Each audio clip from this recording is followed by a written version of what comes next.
Starting in quarantine without an end in sight, we're bringing to you advice and good conversation from one teenager to another. This is Sonica and Chelsea with Armbridge, a podcast we hope to be informative and reflective of the everyday world around us. Thank you for joining us today. It is July 17th. Last week, I went a little ham on my solo episode, and Sonica also had a solo episode. So today, we're back together, and we're going to be talking about dissociation. So, yeah. We mentioned dissociation enough times in other episodes that we decided, let's make a whole episode about it. Yes, a whole episode. I guess before we start, the textbook definition that I wrote down of dissociation was the disconnection or separation of something from something else, or the state of being disconnected. So that's kind of our mood. Oh, you bet we dissociate. For sure. Yeah. I guess. All right, so it sort of started after we graduated, really, or even before that. No, it started in sophomore year itself, fam. No, but it really started. I guess for me personally, when quarantine began, because for obvious reasons, physically attending classes is different than online classes, and when I don't see everyone's face every day, it's a little bit hard to connect two and two and be like, yeah, I still am in school.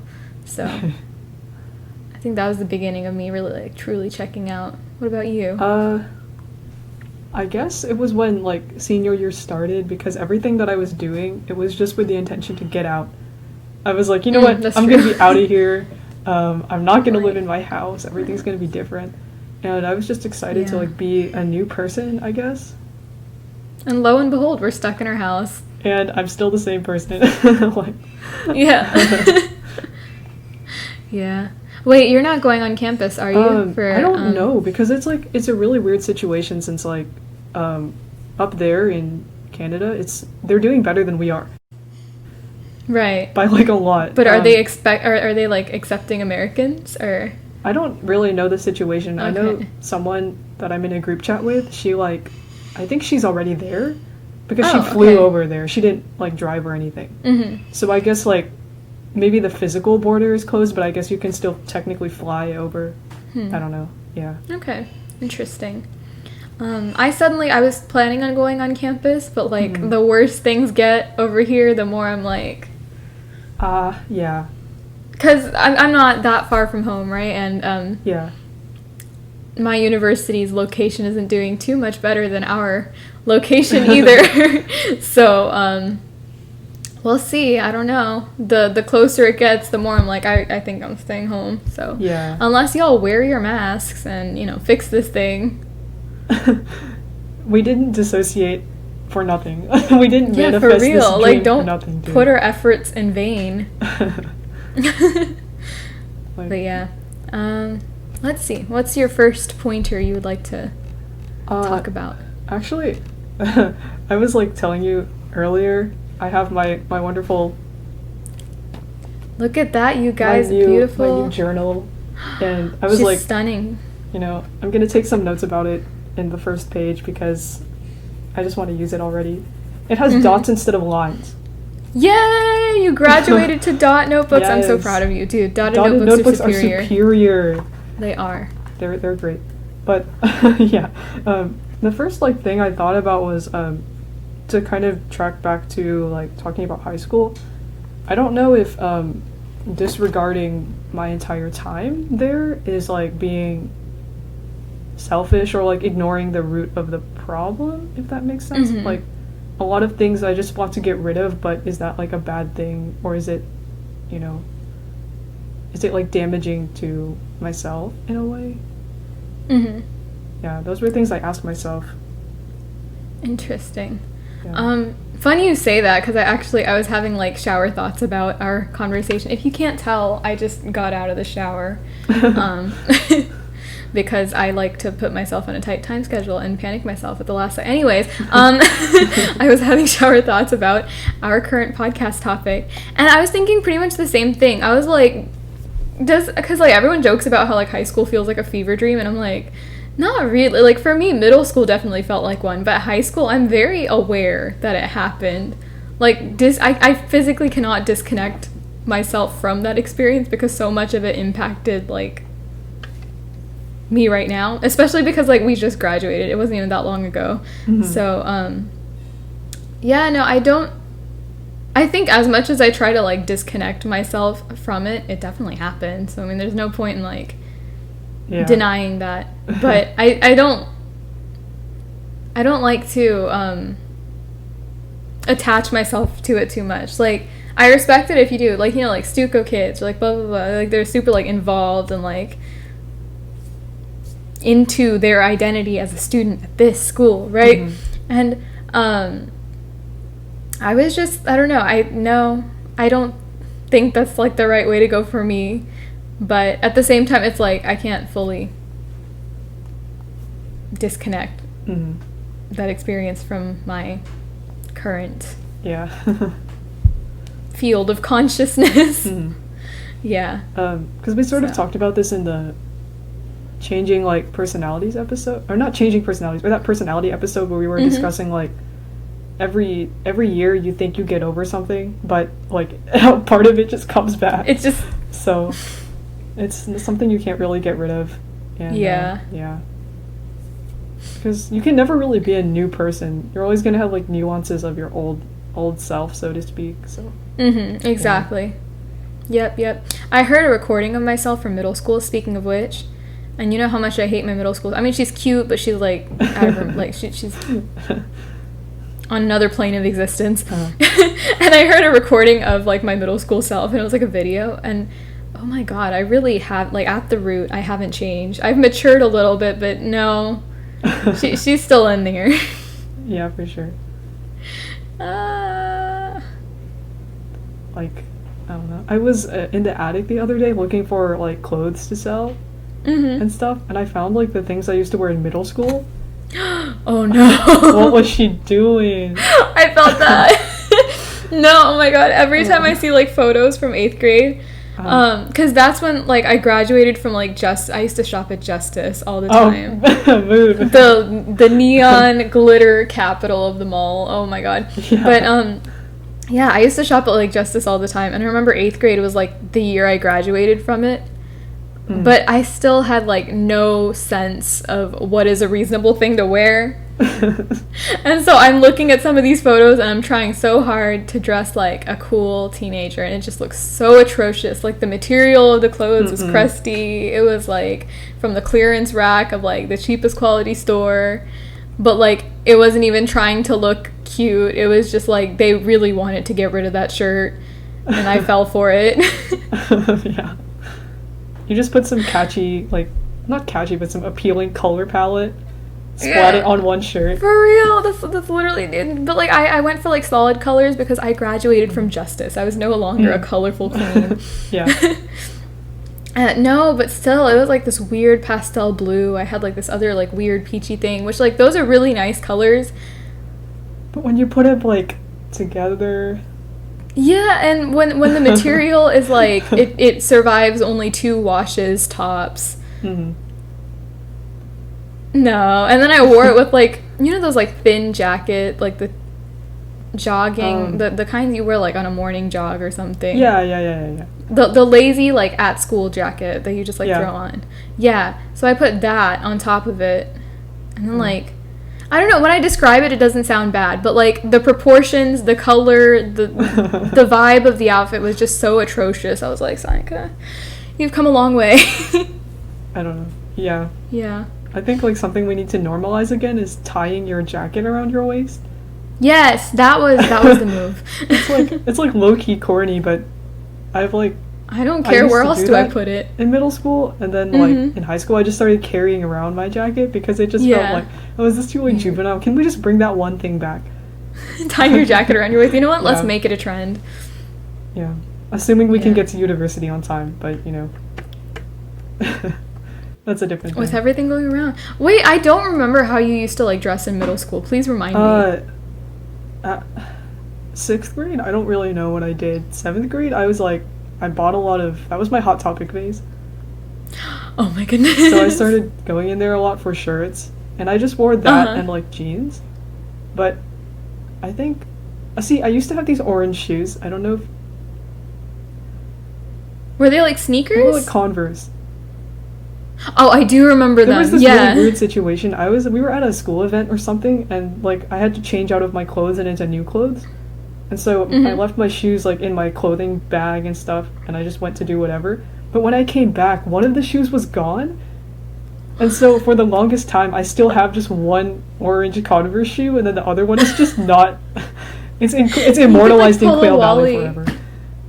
So you could pull a Wally and just like grow a plant in it. Like just take that one Converse. You know what? Yeah, I could sprout something out of it. Make it cute. Honestly, I have to repot my cactus soon, so I might do it. Put it in the shoe. Just do that. There we go. I love how we're talking about dissociation today, but we're just like associating again. Nostalgia. We are fully associating with our past selves. You know what? Should we just like scrap it and just like I don't know. We're already go ham. Nostalgia. Going really well on this topic. Yeah.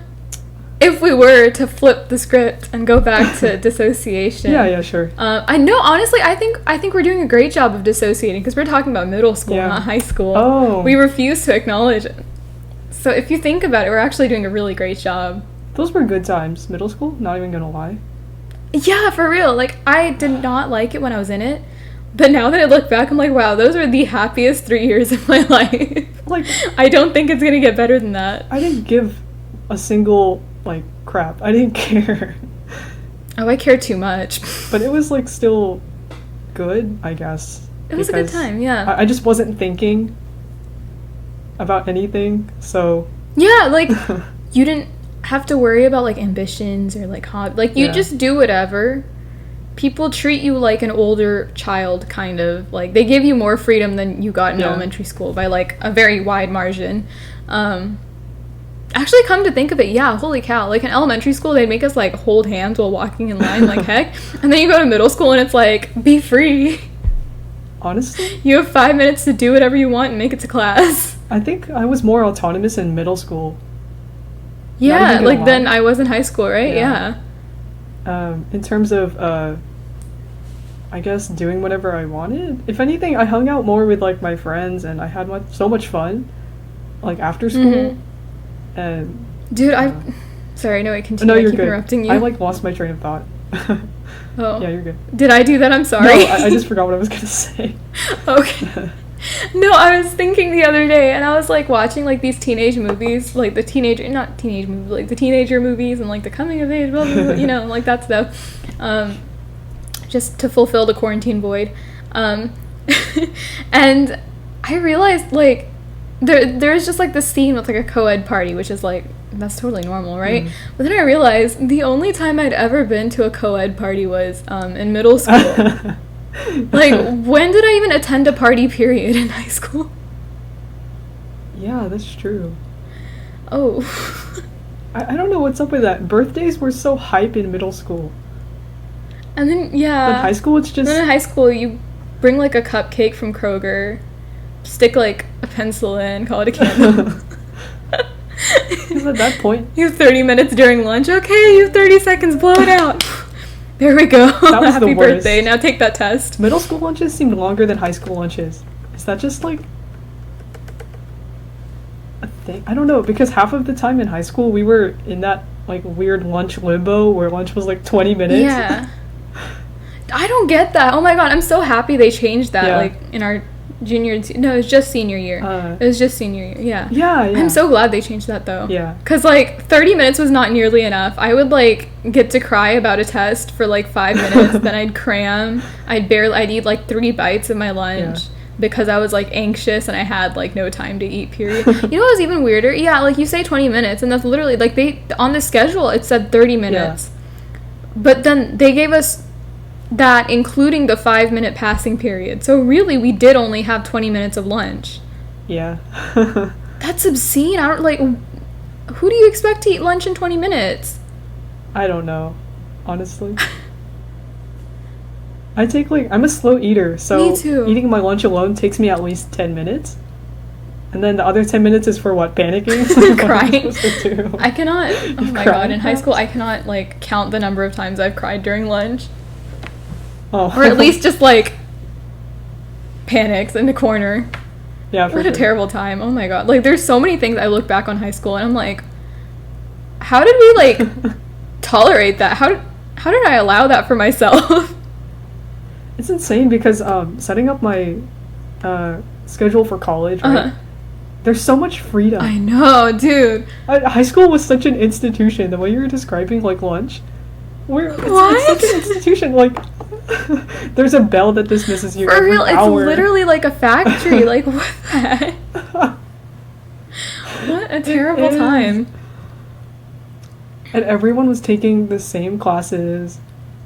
We were all doing the same assignments. It's insane. It's horrifying. What is that? That's so scary. Yeah, no, I totally agree. Like, what the heck? That's so Dude, weird. no, yeah, college, I told you, like, the amount of, like, filters and, like, blocks and stuff like that I applied into creating my schedule, I am vibing. I basically have a 3-day weekend. I have, like, at least an hour for lunch every single day, which I cannot believe that's something I'm excited about, but here we are. Except for one class, except for one day, all of my classes start 11 a.m. or later, which is like fantastic. Like, oh my god, I'm vibing. It's great. It's great. Yeah. Like, actually, like, out of curiosity, like, when do you guys start and finish? I don't know about finish, but I have the early start time out of like all the universities I know of, which is August 17th. So, oh my god, that's exactly a month. Oh No. It's happening. My bad. When does yours start? September 10th. No. Oh, that's fun. Anyways. Yeah, I don't know. That's great. Yeah. But I was like thinking about my breaks, right? Like for or you know, fall break, winter break and stuff. And I like realized I don't have Thanksgiving. I realized that. Oh yeah, because that's an American thing. Yeah, they have a Thanksgiving Day in October, which I don't know what that's about, but sure. I'll take it if it's a holiday. Then like sign me up. I will take it. It's funny. Yeah, wait, that's interesting. I didn't even think of that. So you won't be home for Thanksgiving. Man, that's kind of sad. Yeah, it's weird, but I think my school actually ends like, because in April they have like through mid-April until the end of April they have final exams. So that whole 2-week period is like final exams, meaning that like I get out of school like April 30th at the latest. So wait, you have May, June, July. You have like 4 months of vacation. Well, yeah, May, June, July, and yeah, wow, that really freaked me out. Okay. Well, whoa. Wait, now I'm curious. I want to see when my school ends. I think college generally ends earlier, right? If I'm not mistaken. Yeah, I think so. Academic calendar 2020. La, da, da, da, da. Let's put some like Jeopardy music. Ba, da, da, da, da, da, da. It ends in May. Oh no, okay. No, it does. It ends in May and starts in August. Wait, that's still pretty good. Like, it's the beginning of May. So, May, June, July, August. July. And then, like, half of August. Yeah, that's not terrible. Cool.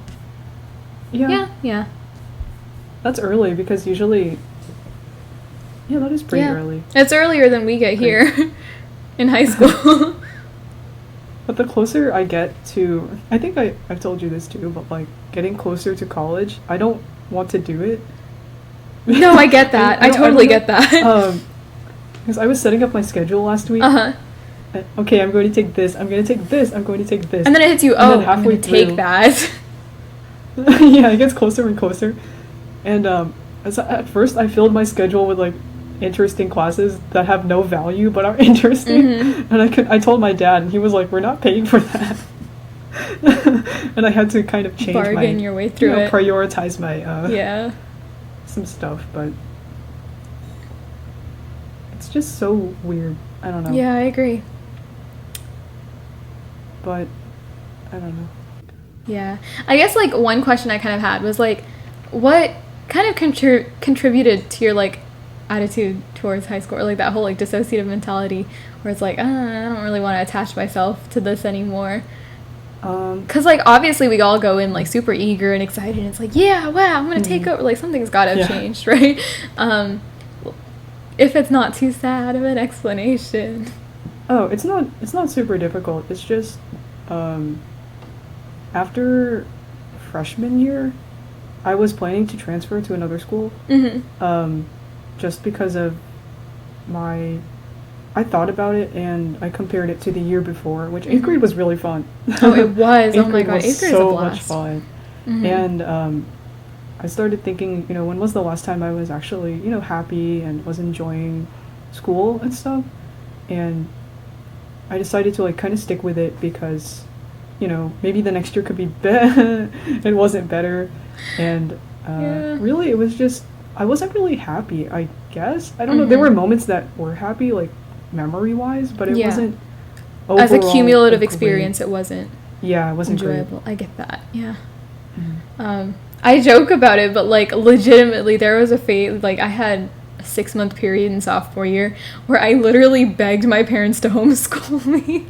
Oh, dude. I was like, Mom, please, just take me out of here. She's like, so, if that, oh, would you look at that? My high school's name's on the shirt. We're like dissing it and on my shirt. I'm like, oh, same. Oh my god, we love that. See, we just collect the t-shirts. We like spent the 4 years there, stuck around just to get the t-shirts, and then we dipped. Some of the t-shirts are nice though. Some of the teachers are really nice. Yeah, there's so many teachers we've had that like made the experience so much more tolerable. Hi, so I'm editing again, and I just realized that Chelsea said t-shirts instead of teachers. So, Chelsea, you're a real one for not correcting me and just rolling with it. Oops. For the sake of, like, keeping them anonymous, though, I think we can agree that our pre-cal teacher was an angel. Oh my god. Oh my god. God bless her. I would get in pre-cal were so embarrassing. Same. So embarrassing. My god, it was such a horrible experience. Everyone that, like, there's still, like, some of the, like, underclassmen that were also in our class, for pre-cal, I'm still so embarrassed to talk to them because they truly have seen, like, the worst aspects of myself. Like, they've seen it all, and it's like, I don't even know you, but you know too much already. Yeah. Yeah. Did I enjoy the class? No. No, but that teacher garbage, but she was great. She made sure I didn't cry as often as I should have. Yeah, wow, Jesus. Who else was a good teacher? World Geo? World Geo, yes. Everyone is so mean because she's like super... Okay, so anyone who's like our Irish and German listeners that have no clue what's going on, I take so much pride in them. If it's just like 2 people, y'all are our favorites. Yes. No, but our World Geo teacher, she was like super strict, so a lot of people like didn't enjoy her class. But it's just like they're just incompetent. Like, she really didn't expect all that much from us. She was just like, as long as y'all follow directions and like do what I want, then you're good. And you just have to like adapt to that, and afterwards it's like easy money. It was a really fun class. Like, honestly, the flavor of her lessons, dude. Yes. The flavor. No, literally, she would take pictures of her food when she would go on these like international teacher travels. Oh my god. Literally, yes. The flavor. I have so much to say about her, like, because it was a World Geo class. Really, like, what they expected out of that class was that we draw maps and learn mountains and rivers, but she like really went out of her way, and she like travels a lot, so like every single year she'll go to like 2 places, and she just like takes photos and like learns as much as she can about the culture, and so then she teaches us about the countries through like her travels. So she'll like show us photos and like videos from when she did like what she did there, and it was just such a fun time. Like, it was literally just her talking about her vacations, but I was like learning at the same time. It was the best, and I'm still using the knowledge that I've like accumulated from that class today. Like, I know the only reason I am like aware of where things are geographically is because she like really made sure we knew it. She was like, you know what, if you misplace this country, you are a disgrace. Also because at the end of the year we had the world math test. We had to where memorize every country, its capitals, the landmarks as well. So even Yeah. like the rivers and the mountains. mountain ranges. Yeah. That was elite. It was, dude. I That remember was like elite. everyone. Did you, if you don't mind me asking, did you do decent on it? I got a high A, so I was like pretty proud of myself. Me too. Okay. Ah. Everyone was talking about how they like failed it, and I'm like, ooh, well, because again, she didn't expect. I mean, sure, that test sounds hard in theory, but like, you just start. I literally started preparing like a month in advance, and and it's not even like the prep material that she gave us was boring. She literally gave us online games. She was like, "Here's GeoGuessr, figure it out." It was not hard to study for. Like, I would sit on my computer, play games for like 3 hours, and suddenly I know like 50 countries. Bam, problem solved.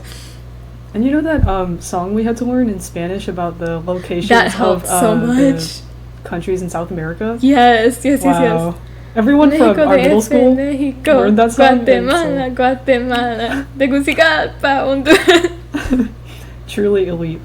Yes. Oh my god, that class was fantastic. I really, really, really missed that Really class. great. Like, every time I walk into her room, I was like, if I could take your class again, I would.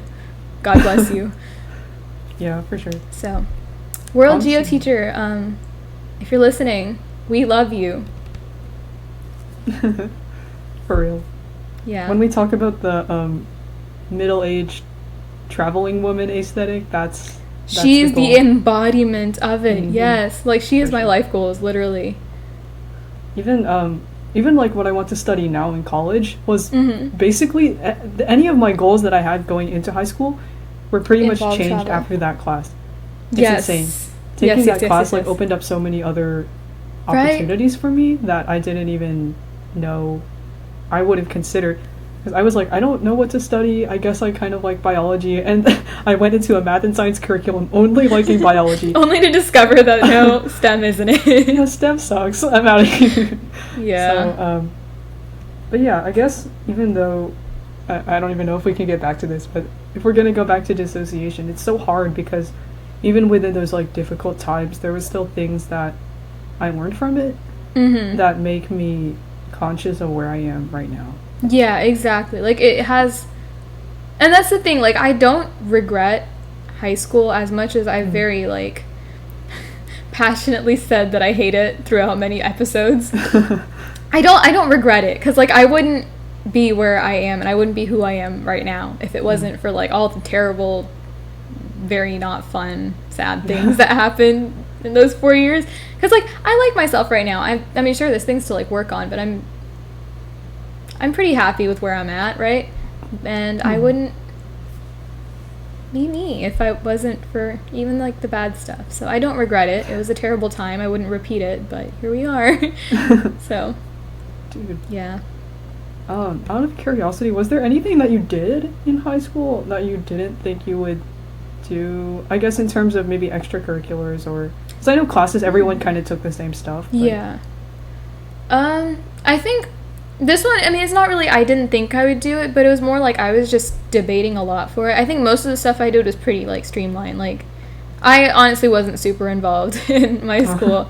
The most of the stuff I did was, like, outside the context of school. But I remember in 8th grade, I was, like, the STEM girl. I was like, I love science. I'm good at math. This is my life. Right?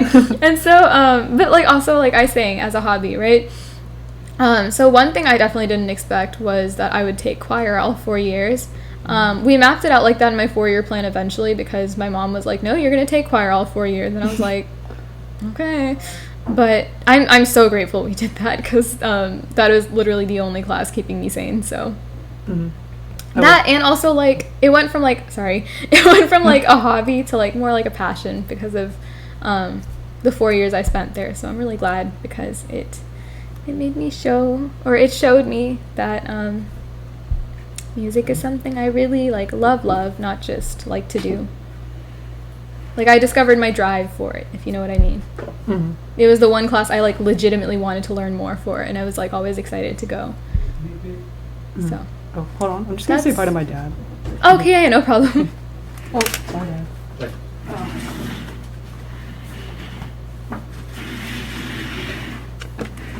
Aw, wholesome. It's not an Armbridge episode unless Chelsea has a wholesome dad and daughter moment. Yeah, it's my dad. Did you say anything after that was like... Not really, no. I was just saying, like, I don't think I expected that class to have as much of an impact on me as it did. So I'm really grateful that I took it, because, yeah. What about you? I guess it was, like, debate. I think I talked about this a bit in episode 4, but that year was when... sophomore year. we just keep going back to the worst year, when it all went downhill. But I had to sacrifice a lot of time in terms of like swimming.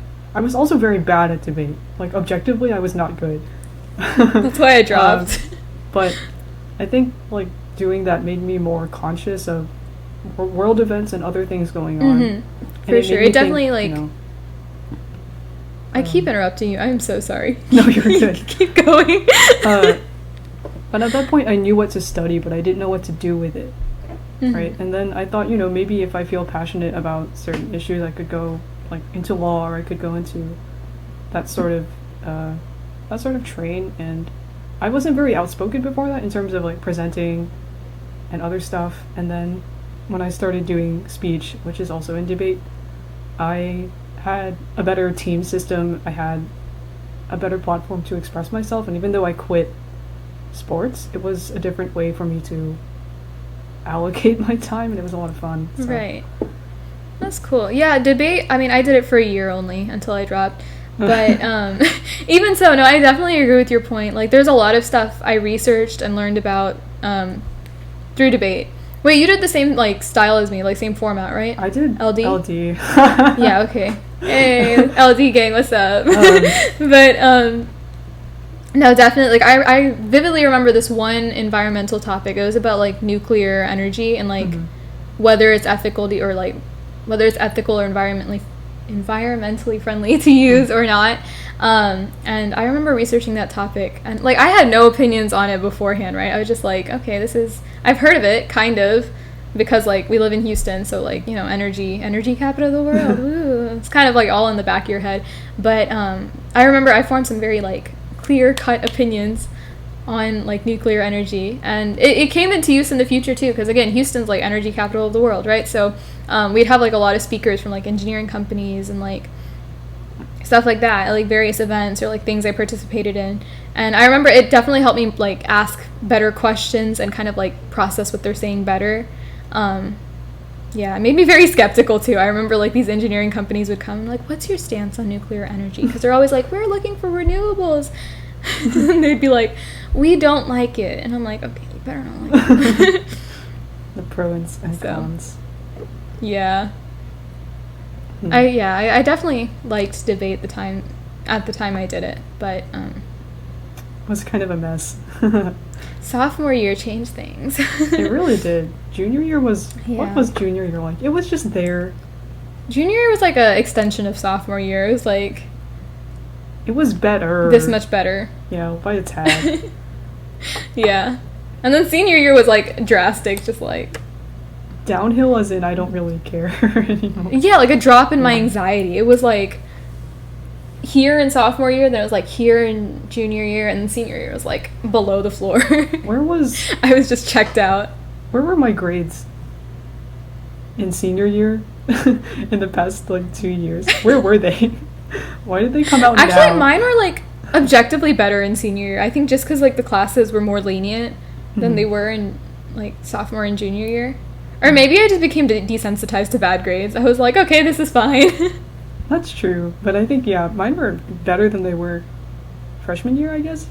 Yeah. So. Oh, no, freshman year carried me for, like, all 4 years of high school, personally. That was my one saving grace. Yeah, for real. I remember freshman year, I had, like, 1B in geometry, and it was in term 4, so, like, my final average was still an A. Yeah. So I had basically straight A's freshman year. And I was like, oh my god, I got an 87 in geometry. And I was like, okay. I was like panicking over that. I was like, oh my god, I'm a B student. And then sophomore year came around. Imagine. Wow. And I was like, I wish I had my freshman year grades. Oh my god. Because I saw my rank from It's freshman so funny. year, and I was like, yeah, I can definitely continue this. This is great. Yeah. 2 months in, it No, got for hard. real, yeah. 2 months into sophomore year is like, nah, we're not continuing anything. Also, Actually, well, no. I look back at it. The first year of sophomore year was fine. Or not first year. The first term, like first 9 weeks of sophomore year were fine. And then after that, it was just, It's doo-doo. It was terrible. it was doo-doo. It really was. I really came in with brush pens, like, yes, I'm going to take great notes in physics, and then That's another thing for sure. Oh my god, like the progression of how your notes look throughout the year. Yeah. Every August we start out like super excited and we have like the mild liners and like the fancy titles, and by April it's like on the back of like the schedule they gave me in January. Oh my god. Even my spreads and stuff, my weekly planner stuff, they just got Same, uglier. just got so much lazier throughout the year. Yeah, no, at this point I don't even bother trying taking like pretty notes. I'm like, is it functional? Does it do its job? Also, in college, I saw the time for my econ lecture. It's 2 hours. Oh my god. Why are lectures so long? Have fun. Why are they so long? Also, like, how do most of the study note accounts, like the nice ones, they're like in college, Mhm. right? They have such How nice do you notes. take nice notes? Are you in class like tracing the letters, doing calligraphy in the middle of a lecture? What is going on? I think no. Well, okay, there's another like study tip that I read on like those study blogs, right? Mhm. But a lot of people, what they do is they like record the lecture and then take like rough notes during the actual class. Oh. And then they go back and once they're like revising, they organize it better and make it look nicer, which I just don't have the time for. Like, that's a lot of commitment on your part. I write down and I memorize. If I miss something, I'll look back at that, but like, I'm not about to rewrite those notes. Do you have classes like once a week, or well, I would say you have class A? Is it like once a week or twice a week? Oh no, it's like multiple Oh, times really? a week. So, yeah, I know at least for my philosophy class, I have it like 3 days in a row. what? Yeah, it's like Monday, Tuesday, Oh, Wednesday, okay. which is kind of strange. But cool, existential crisis for half the week. I'm down for that. No, yeah, but most, I think, yeah, no, pretty much all of them are like throughout, at least like 3 days a week. That's not so bad. So. I don't actually know how mine work. I think they're once a week, considering how long the econ lecture is. But I don't know, because it's really some of my classes are really big, and then some of them get really small. It's really weird. Mm-hmm. Interesting. All right, so we are getting close to our time for Deep Questions with Friends. But before we go into that, we wanted to introduce our song of the week for this week in honor of coronavirus and all of the, precautions that come with it. Our song of the week is called Social Distancing by Han. If you haven't listened to their new album, you better go and listen to it because it is A1. All right. Let's play.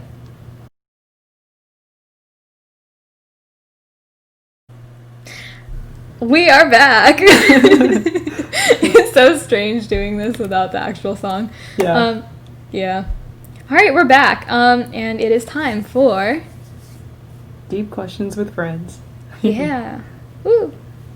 Alrighty. All right. So, Do you want to who's go gonna first, go? or- Yeah, I can go first. I have the website up. Do you have a question ready? Is it raining? It is raining. Oh my god, it's raining! It's a vibe. It's not raining where I am, but it was raining in the morning. This is Houston for you. We live like not very far from each other. And we are We're, in like, two in the completely same- different weather patterns. It rained for me in the morning Um, too. It was like in the middle of a walk. My brother and I were outside, we were going for a walk, and it just started raining, and I was like, oh yeah. I personally love the rain, so honestly I don't mind it at all. Same. Okay, I'm searching. We've actually done quite a few of these. I think we took all of the questions that we find like really good. So Yeah. oh, interesting. Oh, wait, you're taking a philosophy class too, right? from what from my schedule right now, I think so. Hopefully I have room for it. Cool beans. In that case, my question, does understanding philosophy lead to progress? Well, anyway, from I guess if we can consider our deep questions in this podcast as philosophy, it sort of helps reflect on the choices that you make, and also not just the state of yourself, but the state of others. If that makes sense. It makes you more conscious of like everyone around you, and that philosophy. I mean, the fact that two of us who are very different people can relate to the same question shows that we have a lot more in common as people than you think. So. I think I agree. I don't know about progress necessarily, like in terms of like concrete like steps in advancing society, but I think it definitely does make you like more relatable as a person. I think philosophy and psychology kind of go hand in hand in that aspect, where it just makes you more aware of like people around you and like why they say or do things. So progress, maybe, I guess, in like a subtle way, but not really like the advancement of society as a whole, but it definitely does make you think a little better, I guess. It makes you more aware. Yeah. Okay, your turn. Does life require a purpose and a goal? I don't think it requires anything. If we're going back to my existential literature that I don't ever stop talking about, I mean, the whole point of life is that, like, it's meaningless. Like, we're just here. If we really think about it, like, there's no reason we're here, but we can assign it one. Yeah. I think I've elaborated on this enough in previous episodes. It also depends on how you define living. Like, some people live with a purpose in mind, but nowadays it's harder to determine that because everything's so uncertain. Yeah. The future is already uncertain, but now it's like even more uncertain. We love that. Awesome. Yeah. Okay. Let's see. We're getting better at answering these. I think so too. We're becoming a lot more concise, which is like... The first day we did it, we were so slow because the questions were so... But I think it's also because like a lot of these tie into each other, right? So it's like we already know what we think from previous questions, and now it's just like, like what I said in that other episode. What are we going to do with that allocation? I know. Oh my god, once we run out of all of these questions, it's over for us. Yeah. Let's see.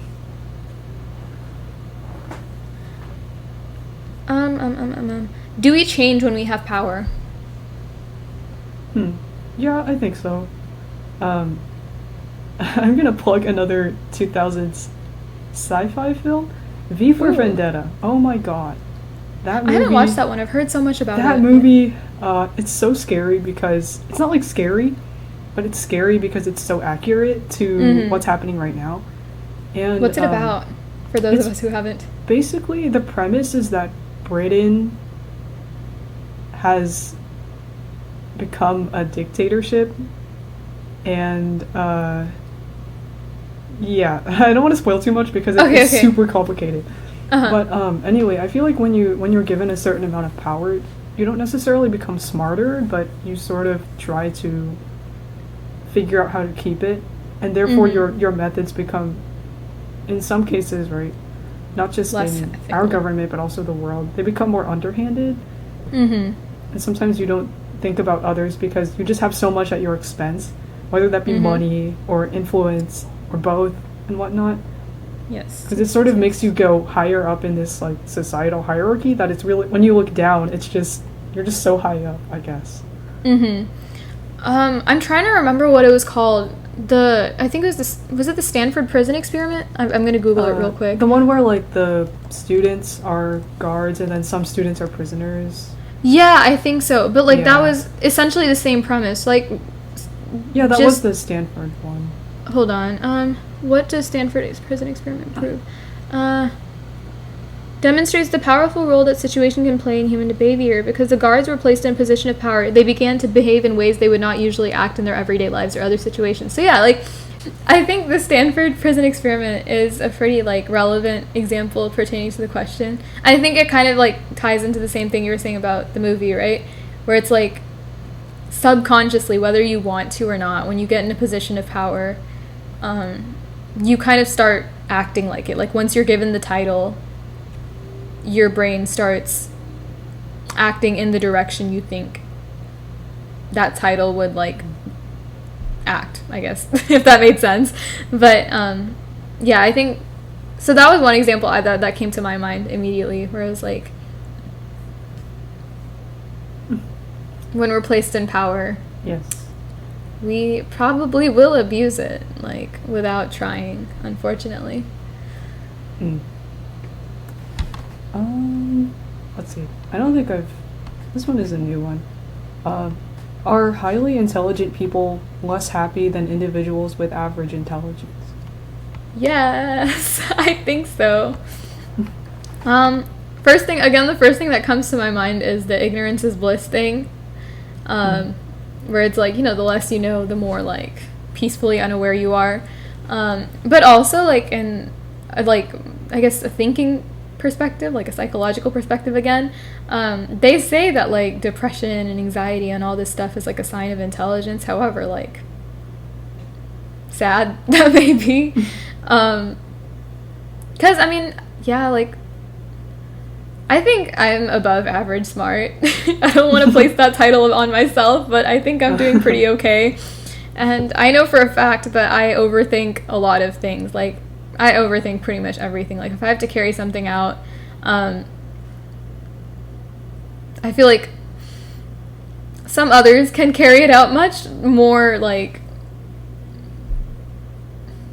with much more ease than I would. Because, like, this podcast was great because it was, like, one of the first things for both of us that we did that I was just, like, on a whim. But in pretty much every other aspect of my life, I have to, like, really think everything through. I'm like, okay, well, if I do this, then this happens, and this happens. So, yeah, I do think being smart makes you unhappier. Yeah. But I also think, like, intelligence, sorry, this is one of the questions I'm going to be kind of slow on. No, you're good. Because this one's new. But I also think that, like, intelligence can be in different ways. Like, you can be intelligent in different ways, again, like I've said in another episode. So, if you're not, like, book smart or super, like, meticulous thinker, but you have, like, a really high emotional intelligence, then I think you could also kind of make yourself be, like, happy, or at least more content than most people. So I think I kind of scrapped my earlier answer. I think it's more of like where your intelligence lies that determines whether you're happy or unhappy. If you're more informed, then I think you'll be, so okay, if I were to just like slash that all out and like summarize it in this phrase, I think if you're more informed, you're more unhappy, but intelligence doesn't necessarily define happiness, because intelligence could, pertain to a lot of things. Okay, there we go. I eventually got there. What do you think? I don't know. I sort of thought about one response I had with my friends in episode 4 when we were talking about, like, what animal would you be? And we all just collectively agreed a cat would be the best option. Cat. Yes. I think having, like what you said, being more informed, especially right now when, like, we're reading a lot of stuff nowadays, news-wise anyway, and I've read more than I've read in a long time. So sometimes it can be exhausting, because it's not to say that these problems aren't relevant, but me caring about it is of my own volition. I could also choose not to care about it. So it's not only intelligence, it's also just what you value as well. But yeah, the more you read, the more you have to think about, I guess. Yep.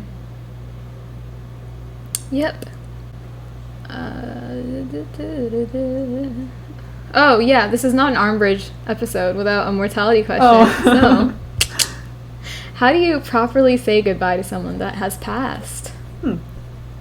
There have been family members that have passed away that I never really knew. So it was this really weird disconnect, but I guess as you grow older, your view of death becomes different. Like, there's a difference between remembering or moving on and getting over someone's passing. Those are like two different things. Because moving on means, okay, I've accepted that this person has like died and passed on, but what was the other one? Getting over it means like, I think mostly removing it from your mind, but kind of just like pushing it back. Yeah. So I guess there was also I was watching another movie, and there was a quote that one of the characters said that a man dies when he is like forgotten. So the best way to say goodbye and to remember that person is probably just to remember. Ooh, so I you like can that. move on, That's right? You can move on with your life, but you shouldn't. Not you shouldn't, but getting over it might not ever happen, because they're always going to be dead, you know. So. That's interesting. I like that. I think I was gonna say I really like your answer. So I mean, maybe I'm just gonna agree with both answers at the same time. But I don't really think there is like one proper way to say goodbye necessarily, because like, what does that entail, right? Yeah. I mean, I guess as you said, just like remembering them is the best you can do, because like death is a thing that happens, and not accepting that would be like delusional. So yeah, I guess just remembering the person and then like moving on with your life. Best way to say goodbye. Okay. Again, everyone, what started in quarantine has now come to a non-temporary end. This script needs to be updated. It is still like relevant to our first episode. But we hope you enjoyed our song of the week. Remember to social distance, as the title suggests, and stay the hell away from other people, as the lyrics suggest. So we hope you continue to join us every single week at 5 p.m., but we don't really ever upload at 5 p.m. anyways. For advice and overall shenanigans, until next time, this is the Armbridge Podcast. Goodbye.